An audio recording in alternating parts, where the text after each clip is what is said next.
preparation for this video, I've been racking my brain for the greatest experiences of being disappointed I could think of. And two came to mind. One was Christmas about 25 years ago when I was expecting something kind of cool or amazing for Christmas, and what I found under my stocking was a big bag of rocks. The other disappointment I thought of was the Oilers' loss in 2006 in Game 7 against the Carolina Hurricanes.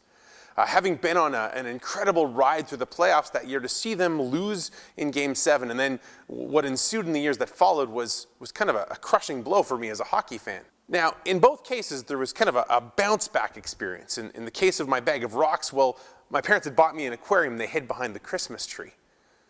In the case of the Oilers' losses, well, we have Connor McDavid. And so as I kind of tried to put myself into the shoes of the two disciples walking the road to Emmaus that make up the heart of this Sunday's gospel, I really find myself at a loss. I don't know the disappointment, the disillusionment they must have felt at thinking Jesus had failed. If you've spent any time around the church over the last few years, you've heard a word kind of tossed out called accompaniment. Pope Francis in particular is very fond of this. He challenges us as a church to accompany others wherever they're coming from. And a good example of this, or what this actually looks like, is what Jesus does in this gospel. He walks with them and he questions them.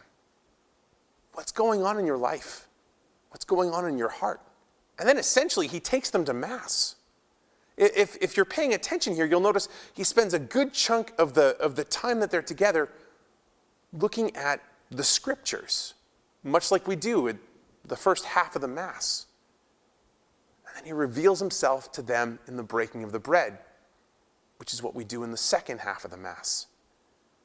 You see, whenever we're invited to Mass, we need to be aware of these things, that Jesus is walking with us, that Jesus cares about what's going on in our lives, no matter how disillusioned or disappointed or frustrated or hurt we might be, but that he reveals himself to us in the Word and in the Eucharist.